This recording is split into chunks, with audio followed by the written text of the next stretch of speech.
Akkam jirtu? Nagaa keessanii? Nagumaas? Jireenya akkam? Gaariidha. Maal hojjettu? Teenya nama xiqqoo ishee biiziidha. Xiqqoo ishee biiziidha nama. Tokko kallattii malee dhimma maaliif turte maaliif nu barbaadde waan dhufteef kallattii malee asuma dabarre. Guddaa galatoomaa ani kana dhufeef guyyaarra ani barreessaa kitaabaati. Barreessaa kitaabaati. Kitaaba kana yeroo darbeedha kan inni eebbise.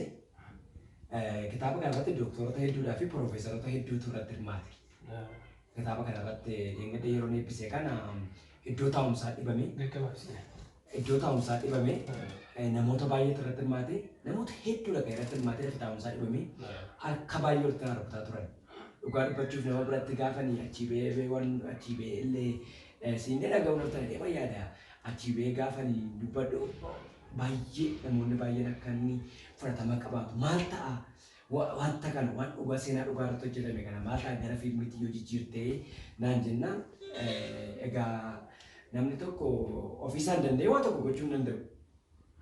Kanaaf ispoonsaruma illee naa taatu laayidheen ispoonsara gara dhaabbata keessanii kana dhufee siin jechuu hin jedhee ergamu. Gaariidha. Jijjiirraatti fayyuun jirti. Kan dhufteef. Ammati wanta kana afaan maali? Afaan Oromoffaan moo maali inni hojjechuu bira kaayuu? Afaan Oromoffaan. Amma asirratti wanti jiru nun biizinesiidha. Biizinesi kaampaanii jedhamu. Piroofiitiidhaan hojjennu. Afaan kanaan nun ispoonsarsi goone dhaabbati kun irratti cifamu yookaan kisaaraa guddaa dhaabbata kana qabu danda'a. Danda'a bichaa hin taane hin qaqqabas. Kanaaf nuuni dhugaatti wanta suuraa yoo ijoollee ariif ijoollee akka gaariitti hojjetantu jira. Yoo kallattii gara sanatti jijjiiruu hojjechuu dandeenyaatti gara afaan Amaariffaatti ijoollee jiru. Isaan hojjechuu dandeenya. Kanaan achi kanaan naafa ba'u waan danda'a yeroo hedduu nama keenya keessa hinaaffaa guddaa jira. Namni keenya maaliif guddata? Inni mul'ata gada deebi'u. Dhaabbata kana kan fayyadamu maamiltoonni keenya nama ol makaadha. Galee sanaan nama guddanne. Ammas eenyummaa kee fiddee maal fiddee ittiin of balleessuudha. Kanaaf yoo akkas ta'e yoo tolii galte ta'e karaa hin ta'u taanaani deemtee osoo namoota kan biraa barbaadee natti tola. Lakkee akkasumatti wanti isin beekuu qabdani. Amma kanas dala dhufee fi amma dandeesseerra waan dandeesseerra nu gargaaru. Fiilmii jechuun iddoo baay'ee deemamee hojjetama. Kanaaf ispoonsara isin immoo dhaabbati kun dhaabbata guddaadha. Dhaabbata guddaa waan ta'eef isin amma dandeessan nu gargaaruu dandeessu. Ilaawaa tokko isinitti himuudhaa fi mucaani al takkatti hin guddattus al tokkotti hin laffuutu. Daa'imuun jira, taa'uun jira, isaan booda kaanii deemuun jira. Wanta akka itti dhufu tokko iyyuu hin jiru. Dhugaa dubbachuudhaaf. Kanaaf yoo anarra wanta kana hojjedhee karaa dhalootatti agarsiise isin immoo dhaloonni ati tajaajila boodmoo waan gaarii fiduu danda'u. Amma faana isin fudhatama qabaa achiin gaariidha jettan suni akka namatti kata fedhe al tokko hin dhumne. Piroosesii hedduu keessa beeku.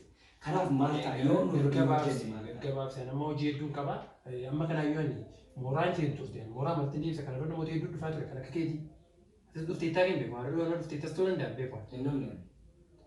Kanaaf gabaabsee xiqqoo ishee hojii baay'een qabaa. Kanaaf hin jedhe nama maal ta'a walumaan yoo hojjenne gara tokkotti yoo finne maal taasisa jedhuudhaan. Amma jalqaba gaafa kaastee waan tokko fakkeenya gabaabaan sii kenna. Gaafa kitaaba kana eebbise namoota hedduutu mooraa guutanii ol ka'anii amma barcuma irra dhaabbatanii harka rukututti gaariitti. Namooti gaafa sana mooraa guutan mee maallaqa gaafa sana akka beeknu dandeenye maallaqa taanee harka rukuttaa sun maallaqa ta'edha. Sii galee harka rukutu kanadha kan nama baay'ee boollatti gadi kileetti. Namni san barbaadu sii galee. Kanaaf akka namatti miidhaan yoo kan sanaan hojjetamutti ajijjiiramu yoo itti jiru ijoollee isaaf balballi keenya banaadha. Ilaamee dhugaa dubbachuuf jijjiiruu hin jijjiiru. Kanumaan itti fufu. Amma kam yoo ta'e iyyuu kanumaan itti fufu. Wanti guddaanidha. Amma gaafa isin ispoonsara gootanii maqaan keessan kanarra gala. Isinii galee maqaan keessan kanarra gala. Maqaan keessan kanarra seene jechuun immoo birriin hin bada. Fooqiin kukkufee caccabee bada. Kun garuu maqaan isin dhalootaaf hojjetan bu'aa isin dhalootaaf hojjetan dhaloota darbaa waan deemuun maqaan keessan bara baraan kaafama. Namni lafa kanarras umurii baay'ee jiraatu. Amma danda'ame tokko jiraatu. Anama waan sitti immoo na gorsuu dhuftee ta'ee dhaabbata ispoonsara na godhee dhuftee ta'ee wanta dhuftee gaaffii yeroo walna jalaa kutaanaaf si galee inni dhumaa Maal dhuftee? Birii barbaachifni kan bira dhufte. Inni na gorsuu dandeessu ati. Abdii rabbi dhufte. Eegalee. Kanaaf birrii malee motochuu dandeessu ati. Kanaaf yoo hin gootate kalmatti inni qabadhee hafaasa kanatti hin bahu yoo ta'e yoo namoota argatte deemu jechuudha. Kanaan achi nuni keessumaa maqaa keessa jira siidhaan. Ana amma isa kan baqannu akka dhaabbatatti akka kootis.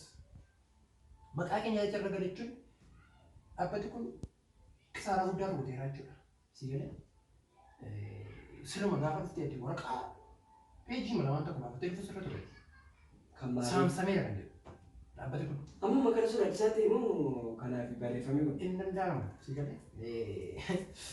Danda'ama. Namoota hedduun ni deema. Namoota hedduu mooraa biratti deebisan amma kana yeroo turte fuuluma kee xiqqoo ishee irratti dhagahamee mana hin orgashan jedhe warra bibbiin mooraa eegan. Kanaaf kanuma sitti maal? Waan biraa waan as gargaaru qabu. Maal taa'ee yoo gargaartan maal ta'a? Kanadha. Wanta tammaasuuf kana nama guddatee akka nama gadi agarre afaan amma jettu kanaan hojjetee nama guddatee guddachuu miniiti. Amma nan beekaan mooraa kun namoota nama bukkee galan mana kireeffatanii danda'anii jiraatan sii galee bitachuu waan biraadha. Konkolaataa qabatanii deemu maal kan jedhu hin jiru. Maal wanta hojjetuun darbakkoo wanta nu dabalan jiru maal ta'a yoo uummataa waan gaarii kana dhiyeessinee gara kana gaarii nuti yoo jirre maal ta'a dhaabbata keessanii illee bu'aa guddaa hin qabaatan. Maal cufsiifna maal kun wanta cufsiisu maal sodaa guddaa maal isitti ta'a wanti kun. Maasii fakkaatu kun abdiidhaan jiraachuu isa sanamma sana abdiidhaan jiraattanii horii keessan fixxanii sii galee gaafa duutan illee wanti nima reeffitti godhamu waan tokko tokko jechuun namoota danda'amu sadarkaa sana irratti sii galee abdiin jiraachuun barbaadu. Arra jennee arra jijjiiramnee jireenya gaarii tokko dabarsinee ijoollee keenyaaf waan gaarii tokko keenyee darbuun akka dhaabbataatti galu. Kanaaf si gargaaruu hin dandeenyu narraa dhibannetti yoo ammas deebitee yoo akka yaadataa nama dhaabbata kana manaajaradha boosii hojii mari'annee waan si gargaaru jiraata. Isa maqaan kee maqaan dhaabbata kanaa waan ati hojjetu irratti bu'uu qabu hundiyyuu yoo waa yaadnu qabaate torbanarraa dhuftuu dandeessa. Kanuma